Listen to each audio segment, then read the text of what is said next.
my most amazing 2G scholars. You might be wondering why I have a stuffy of Pusheen with me today. Well, I wanted to show you that in 2G, we are going to study something that is still popular today, which is the unicorn. So as you can see, I went into my daughter's room and borrowed her Pusheen unicorn. I also have a unicorn that I use for my phone stand when I'm recording videos. So that is also a clue that unicorns are still popular today. We are going to look at a unicorn piece of artwork that was from the medieval times. And after I show you that information, the project we'll do later on is going to be inspired by that. So I will show you a few things right now about art history. You might remember last week when we were talking about the Book of Kells, and I was showing you that artwork was not always just a drawing or a painting, but artwork could also be, for example, in a book. And when we looked at the Book of Kells, we saw that the artwork was beautiful in the illustrations of the book. So I wanted to kind of continue that idea with showing you that artwork, again, is not always just a drawing or a painting. It can also be something else. And in our case today, we are going to look at artwork that is woven into a tapestry.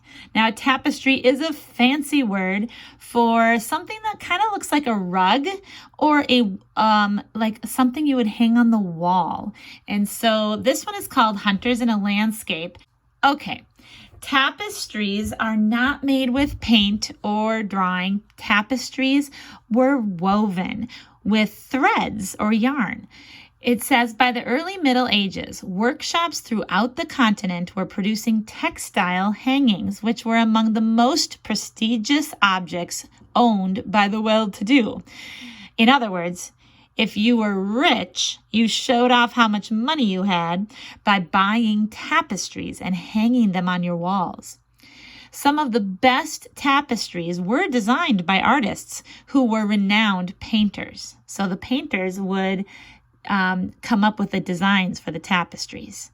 Larger tapestries were hung in castles, abbeys, and mansions for decoration, but not only decoration, also because it helped to line the drafty halls and rooms in the era before central heating. So it would keep things warmer in a room if you could hang a big tapestry up. Oh, real quick, here is a simple picture of a loom, and the loom is like the wooden frame, and then you can see that the weft thread goes horizontally, the warp threads go vertically, and then the shuttle is the thread that you, and the piece of wood, usually it was, that you would use to pass in and out of the weft threads. Okay, so let's see. The next thing I want to show you. How were tapestries made? First, an artist would create a design.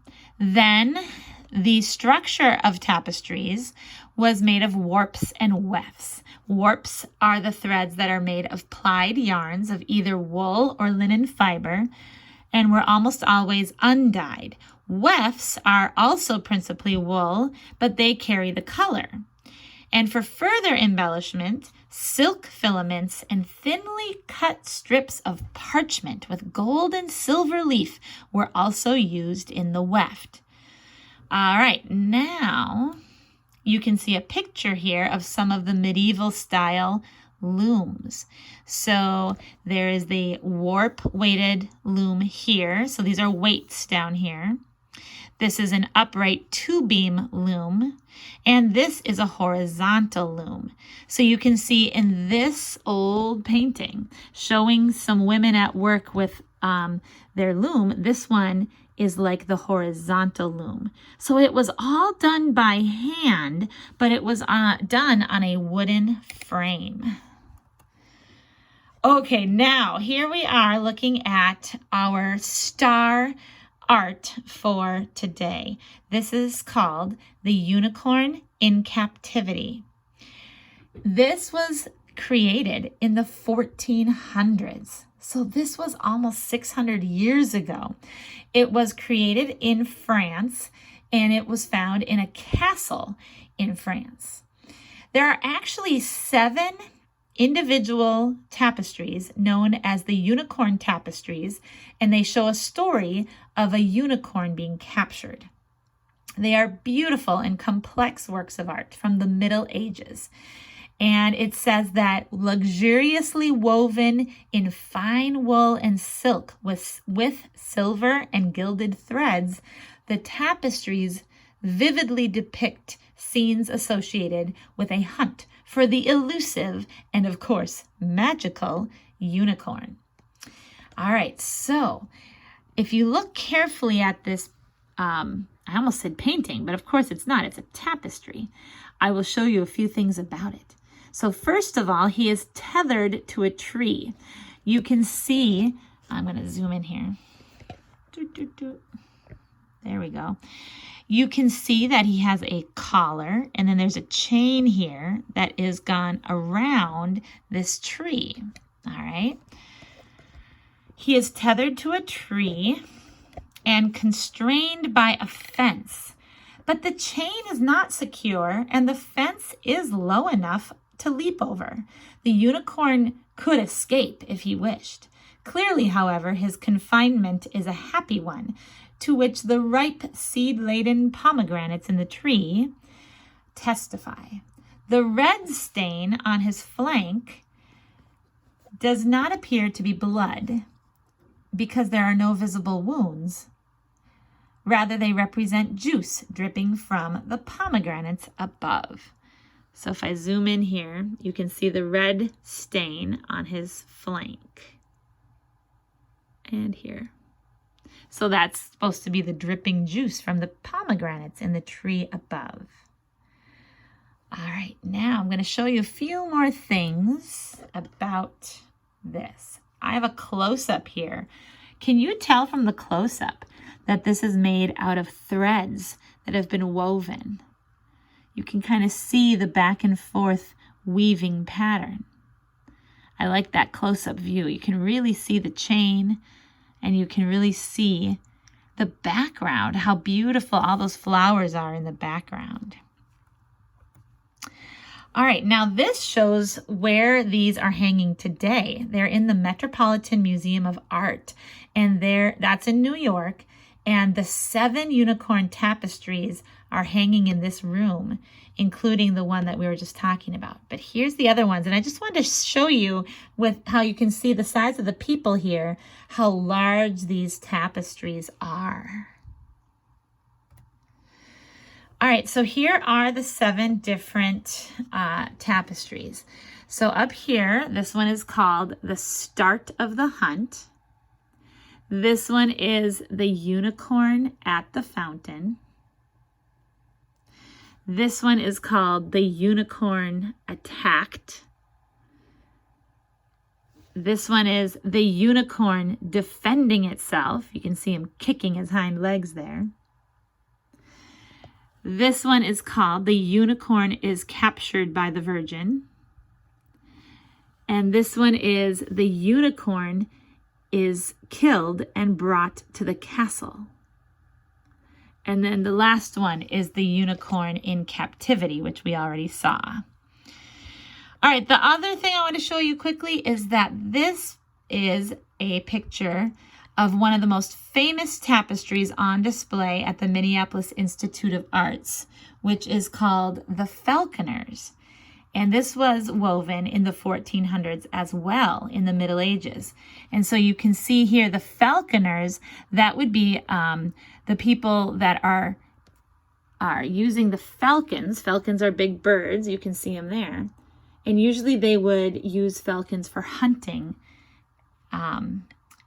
back in the Middle Ages. So we are going to use the idea of weaving, like we saw in the unicorn tapestries, to inspire our next project. I'm going to teach you how to do something called circle weaving. Before we do that though, I need to teach you one other quick thing that is an art idea. And the idea is called radial balance. Now in some artwork, there's symmetrical balance, which means whatever's on this side is the same as this side, and when you fold it together, they match. And there's also something called asymmetrical balance, which means they're not going to match exactly, but what's on this side is balanced out by what's over here. But radial balance is a special kind of balance that starts at the center and radiates out, kind of like the sunshine. So I'm going to show you a few pictures of that right now. As you can see from these photographs, radial balance is a natural kind of balance found all around us. For example, this picture right here shows that a flower can have a radial balance. That's the center of the flower, and the petals are radiating out from all around the center. The next item I'm going to show you is a wheel or a tire. You can see that the center is here, and then these come out from the center in a radial balance way. Here's another flower, a little less close up. You can see it again, the radial balance. As long as you can find the center and things are coming out in repetitious ways from the center, that means radial balance. Here is another plant. Here's a Ferris wheel. And this is a kaleidoscope. If you've ever looked into a kaleidoscope, that's what that looks like. All right, and then I'm just going to show you some artwork that has radial balance. So these are just some different things that students have done that have radial balance. They have the center and then a repetition of things coming out from the center. So what we are going to do is we are going to use that idea of radial balance to paint a circle, and then we're going to do some weaving in the center of the circle. Thanks for checking in for the art history lesson. See you next time.